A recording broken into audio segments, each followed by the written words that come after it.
Hello and welcome to another episode in this series looking at the coastline of Durham, Tyne and Wear. Unfortunately, the weather still hasn't improved, so here we are in yet another episode where I'm having to wear my coat. So I apologise for that, but needs must. It is perishing just now, I can assure you. The last two episodes have been focused on just one town, as their history took up an entire programme. Today we have a little bit more of a journey to do, visiting no less than 4 locations. We begin here just north of the last location of Whitburn, at Souter Light, situated on Lizard Point, and I think you can just see the lighthouse poking up above the grass there in the background. The lighthouse was intended to be built on Souter Point, but Lizard Point, being more elevated, was chosen as a more suitable spot. The name Souter Point Lighthouse was kept rather than calling it Lizard Point to save confusion with the Lizard Lighthouse in Cornwall. Let's look at the name Souter first. It is Anglo-Saxon in origin, as most of our language is, and from a Norse word sutra, meaning shoemaker. Remember, prior to the reign of Queen Elizabeth I, a person's occupation formed their name. Why the headland south of Whitburn Beach was called Souter Point, I'm not quite sure. Maybe the local shoemaker once resided there. I'm not sure, but I think a more likely explanation is that the shape of the headland resembles a shoemaker's last. Now, if anybody local knows the true answer to that, then please leave the answer in the comments below the video. One final comment on the name Souter before I move on to the next point is that it is a very common surname in Scotland, and that's probably as a result of French shoemakers settling in the eastern regions of Scotland. Moving on, the lighthouse was much needed, as this stretch of coastline was the most dangerous in the country, with 44 wrecks for every mile of coastline. In 1860, there were 20 wrecks on the rocks here, known as Whitburn Steel. The rocks lie just below the surface, catching out many passing ships unaware of the danger. But of course, we are all aware now of another reason why that figure might have been so high. Watch the previous episode if you're unsure as to what I'm referring to. Souter Lighthouse was commissioned by Trinity House in 1869 and designed by its chief engineer at that time, James Douglas. 20 years on, he would receive a knighthood for his design of the Longships Lighthouse off the coast of Land's End in 1875 and Eddystone Lighthouse off the coast of Plymouth in 1882. Trinity House is the UK corporation controlling the movement of shipping around our coast and rivers. It came into being as far back as 1514 by a royal charter granted by Henry VIII with its original title of, and I need to read this to you, the Master, Wardens and Assistants of the Guild, Fraternity or Brotherhood of the Most Glorious and Undivided Trinity and of St Clement in the parish of Deptford Strond in the county of Kent. Imagine putting that in your CV. The mariners of Deptford had petitioned the king out of concerns over unregulated river pilots causing havoc in the shipping lanes in and out of the River Thames. Over time, the corporation grew into what it is today. Its headquarters are in Trinity Square, London, and its present head is Princess Anne. The building of Souter Lighthouse began in 1870 and was completed a year later when it became operational for the first time in 1871. In addition to the lighthouse was a boiler house, engine room and 5 dwellings for the lighthouse keepers to live in. What makes Souter Lighthouse unique is that it was the first to be designed and built for electric operation in the UK. In the early medieval period, lighthouses were literally a fire lit in a metal basket on top of a tower. That developed over the centuries to being oil-burning lamps. On fine clear nights they worked well and seen from far out at sea. However, in a storm that became a whole different matter, and visibility of these lights was poor to say the least. From the very earliest days of civilized man, a naked flame was the brightest source of light man could produce. It was around 1280 that scholars began using optical glass in front of a naked flame to amplify the light. The next 500 years saw oil lamps with glass lenses providing the light in lighthouses.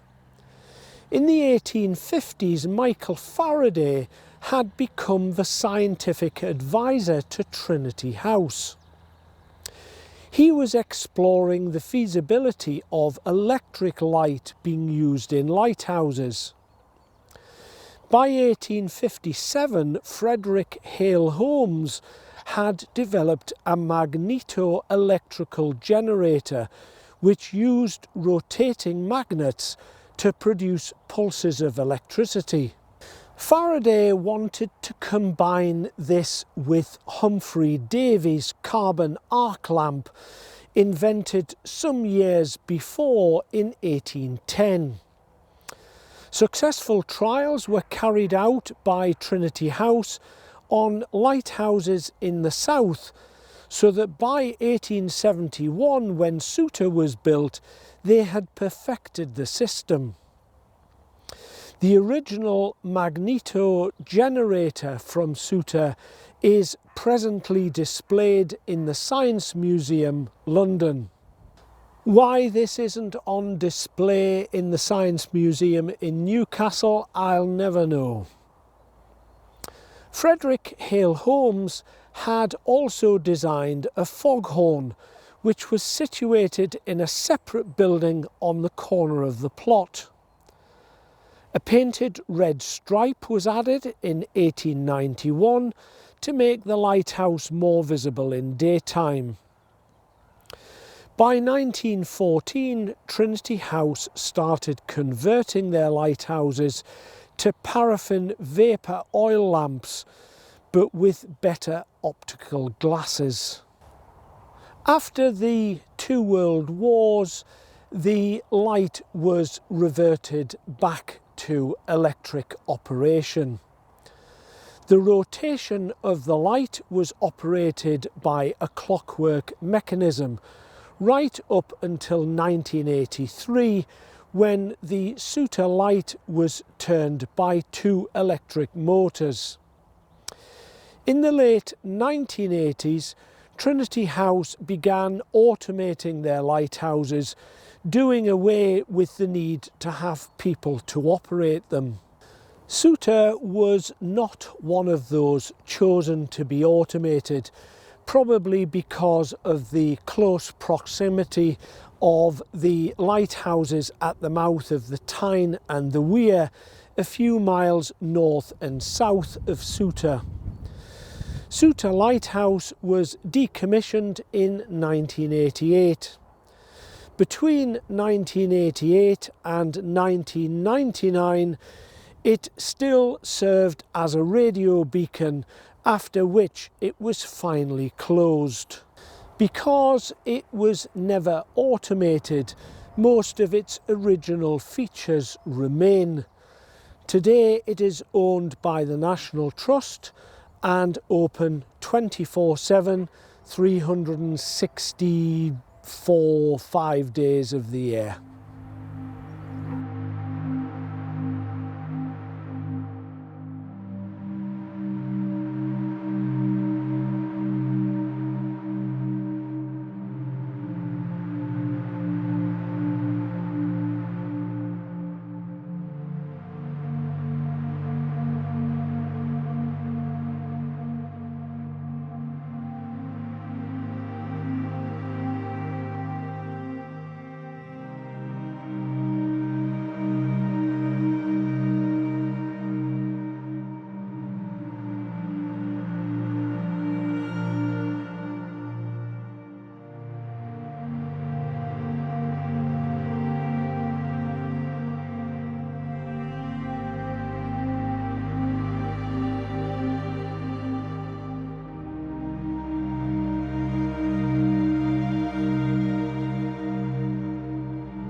Just to the north of the lighthouse, where I'm standing now, is a very famous and well-known landmark called Marsden Grotto, and you can see it there just behind me.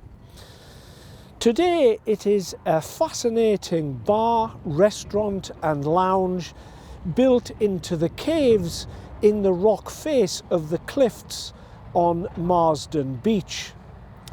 How it got there is down to a lead miner called Jack Bates from Allendale. He and his wife Jessie came to Marsden in 1782. The legend is that he refused to pay rent on his cottage in Allendale and took up residence in a small cave at the bottom of the cliff here in Marsden. His expertise was as a blaster in the lead mine, so he put his skill to use here in Marsden and blasted himself a home in the rocks. It earned him the title of Jack the Blaster. He also cut the steps into the cliffs to gain access to the village above. No one owned the cliffs or the land behind the cliffs at that time, so Jack lived there free of rent.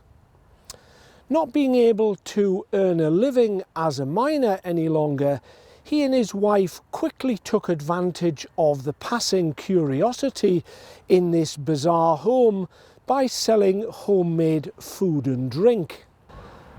The drink came from trading with the local smugglers.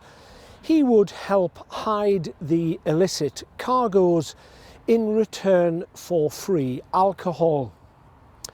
I think it's safe to assume that Jack and his wife were very shrewd in business and took full advantage of their situation. At some point before 1848, Jack and his wife sold the grotto to a Peter Allen.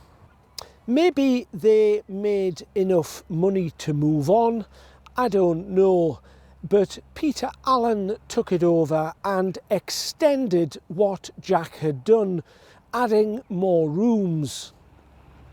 Peter's father was the gamekeeper on Sir Hedworth Williamson's land. You will remember from the last episode, he owned Whitburn Hall. In 1848, the first mayor of South Shields, John Clay, bought the area of coastal cliffs and the land known as the Lees and claimed that the grotto belonged to him. Peter fought the case in court but lost, although his family continued to run the grotto for the next 30 years with Clay as the landlord. Peter died soon after, suffering chronic depression after losing the case and his lifetime's work. As I pointed out in the last episode, Marsden, as we see it today, was created for the mine workers when Whitburn and Marsden Colliery opened in 1874. Before that, it was a tiny hamlet of a few cottages. Even though it was small, it had an inn called Marsden Inn. Bearing in mind what we know so far about these parts from the last two programmes, it's almost certain that it was established as a coaching inn to facilitate the passing travellers and salt traders between South Shields and Sunderland. When some empty coastguard cottages opposite the inn were converted into a convalescent home for the poor, the inn became an unwelcome distraction. The inn was bought out by the Newcastle-based society who owned the home, forcing the inn to move. The brewers placed it opposite the Souter Lighthouse, only for Trinity House to protest that it would provide an unwelcome distraction to the lighthouse keepers. Marsden Inn was then bought by the Heart and Coal Company, who also bought the grotto. Marsden Inn was finally sited above the grotto, where it still stands today. The coal company had envisaged a large settlement at Marsden and needed somewhere for its workers to relax and spend their money. Their idea was that by owning the local pubs as well, they would recoup some of the money paid to their workers in wages. The village of Marsden never grew to the size intended, and while Marsden Inn was reasonably well looked after, the grotto was left to fall into decline. After the closure of the mine in 1968, a series of hotel chains developed the grotto in succession, the present owner being Oxford Hotels and Inns. A lift now takes you to the luxury hotel below, and the stairs are only used as an emergency exit. An amazing place to visit if you are in the area.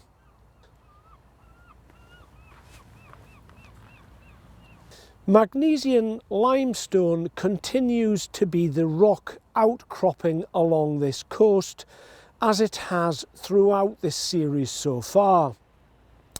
A small quarry was worked here even when Marsden was a small hamlet, and probably back as far as the Roman period.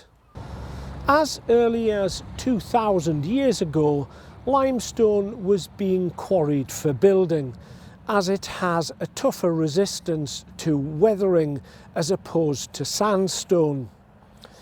By the time Heart and Coal Company began buying up the land here, there were 5 working quarries. Around 1874, all the quarries became owned by the Heart and Coal Company, who then promptly built the lime kilns, still standing today. The lime was burned with the ample coal supply from the adjacent Whitburn and Marsden mine, supplying the steel industry on Tyneside, Wearside and Teesside. There were 15 kilns in total, and the 2 circular shaped kilns were added in 1895. The Marsden Rattler was a steam railway that serviced the coal mine and the quarry, and got its name from the noise it made as it rattled along with its cargo. The railway was opened in 1878 and 10 years later sanctioned to carry passengers as well. The railway was closed to passengers in 1953 as passenger numbers declined when the private family motor car became more affordable. It continued carrying freight only until 1968, when it closed due to Lord Beeching's cuts to the National Railway were implemented. During World War II, the lime kilns were shut down to prevent attracting enemy bombers. After the war, it became difficult to keep them operational, and they were closed down altogether in 1968 at the same time as the railway. While on the subject of quarries, there is an interesting feature just below Souter Lighthouse, and slightly to the south is another quarried recess in the cliffs called the Wherry, or as the locals pronounce it, the Worry. Going back to the period when Marsden was just a hamlet, there were no roads in or out for transporting limestone to the major cities of Newcastle and Sunderland. So the local workers blasted out a small harbour next to the original quarry so that the limestone could be exported via boats. Those boats were barges called wherries, which is where the name of the harbour came from. The wherries would be brought in and moored at high tide and then allowed to beach as the tide went out. The barges would be loaded with limestone and then left until high tide returned again, and they would be floated back out to sea. Several wherries would be towed in a line by a small tug, the short distance either north into the Tyne or south into the Wear. Another interesting point of history here in Marsden was the existence of a company called the Economic Bus Company. It was started in 1925 by a G.R. Anderson and an A.W. Wilson, operating out of Whitburn. Both men had worked for a large bus company in Stanley, County Durham, and decided to have a go at setting up their own company. They began with 2 ex-World War I military vehicles and soon expanded, adding new vehicles and new routes to more of the surrounding area. By 1930 they had 20 buses and growing in number and popularity all the time, until the outbreak of World War II, when the service was suspended. The vehicles were then used for military purposes. The service resumed in 1947, but befell the same decline in passenger numbers as the railways did, with competition from private family cars. In 1974, the Tyne and Wear passenger transport executive bought the company and took over the bus operations in the area.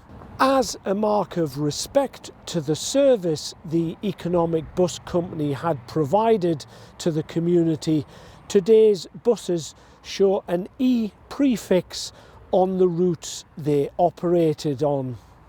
Well, that's all from this area of Marsden. We're now heading to the south side of Whitburn. So I will leave you with some aerial views of the area, and I'll see you all in a few moments.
Hi again. I'm now literally a few hundred metres south of Whitburn Bents, in a place known as Seaburn. Its name comes from a small burn with the same name that enters the sea here. Seaburn, along with Roker, is the affluent resort on the north edge of the city of Sunderland and became a part of the city in 1928. Both areas owe their growth to the Victorian invasion of the coast in their endless pursuit of sea, sand and sea air. Most of the housing here in Seaburn was established after World War II and is a mix of open park spaces, seafront mansions and private residential houses, the most expensive in Sunderland. Railway posters advertised the amazing beach, amusement arcades and the seafront restaurants. The station was opened in 1937 by the London and North Eastern Railway. Like most of the branch lines here in the northeast, it fell victim to Lord Beeching's cuts in railway services in the 1960s. In 2002, it became part of the Tyne and Wear Metro light rail service. In 1939, a huge dance hall and music venue was built here called Seaburn Hall. Sadly, it is no longer here and a Morrison's supermarket is built on the site now. Seaburn had a regular famous visitor in the 1960s and 70s, L.S. Lowry. The artist famous for his matchstick-like figures in his paintings. He was a regular visitor for 15 years to the Seaburn Hotel, today the Grand Hotel. Lowry, of course, came from Pendlebury, part of Greater Manchester. He had discovered Berwick in the 1930s on his travels. From then on, he had a great affection for the northeast and made visits regularly. It was on one trip south from Tyneside he came across Seaburn and immediately fell in love with the place. In 1988, the Sunderland Air Show was established, attracting huge crowds to the seafront. A combination of acrobatic and military aircraft were displayed and proved hugely popular. The air shows were suspended during the COVID pandemic, and as far as I am aware, they have not restarted since. At the south end of Seaburn Beach is an outcrop of rocks and a stub of a headland known as Cliff Park. Situated there is the White Lighthouse, which used to be at the end of the south pier of Sunderland Harbour. Cliff Park is recognised as the division between Seaburn and Roker.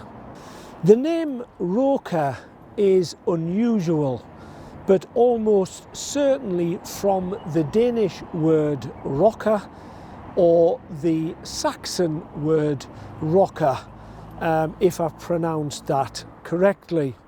This was an occupational name for someone who smoked fish, or a blacksmith, or a charcoal burner. Therefore, anyone from here that had one of those occupations could be the reason for that name being given to this area. The area of land that forms Roker was granted to the Abbs family in 1587, I'm guessing by the Crown. And that was on condition that they provided 6 soldiers to protect the mouth of the River Wear. Now, who these 6 soldiers were going to be and how on earth they were going to protect the mouth of the river, I just simply don't know. So if anyone has that answer, please get in touch and leave a comment below. Maybe these 6 soldiers were meant to join a larger royal force.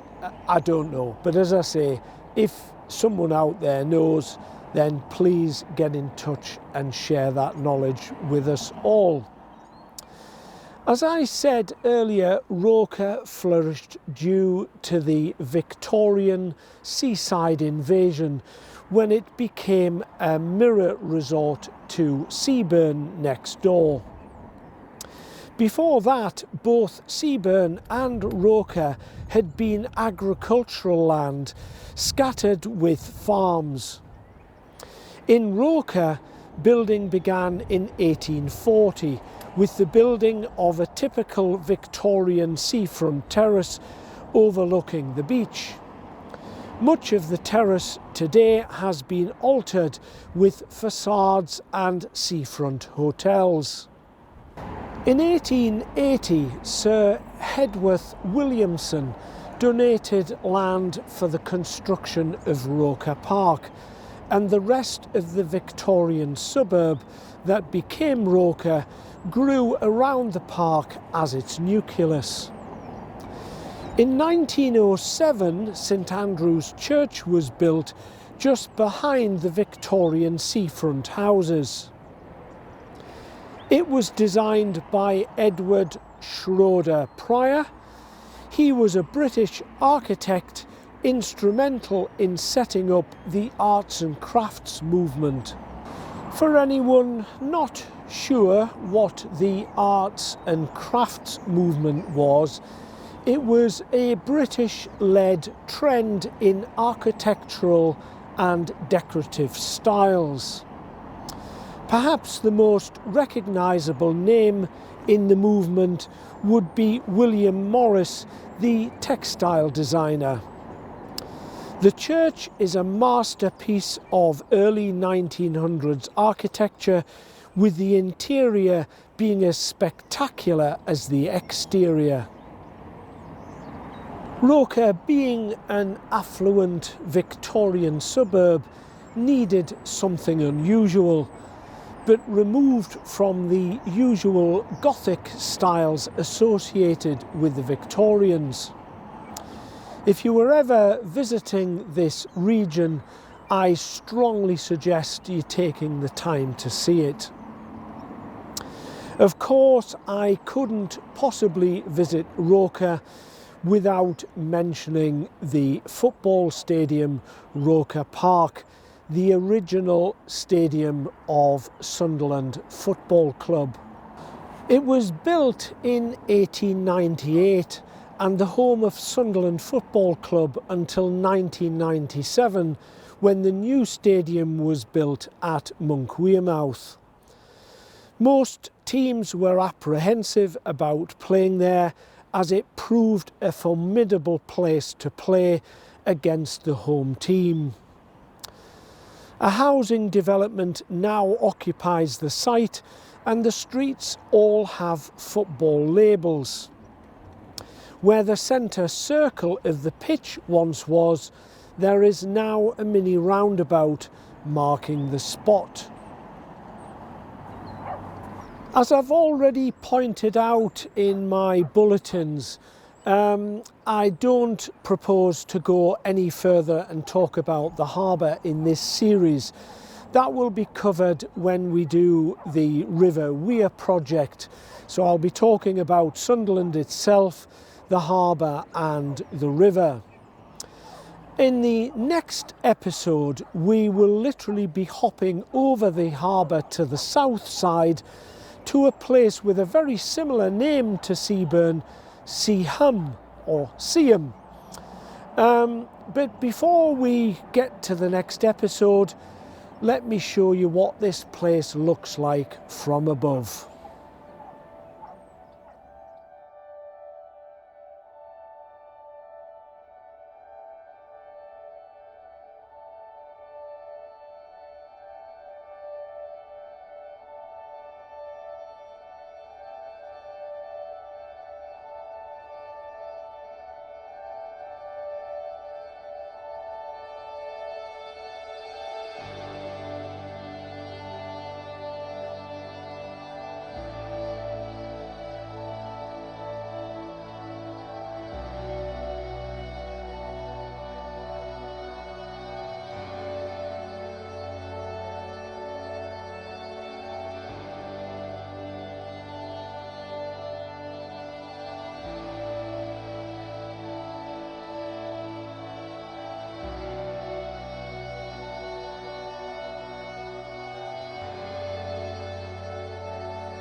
Well, that's all for this particular episode.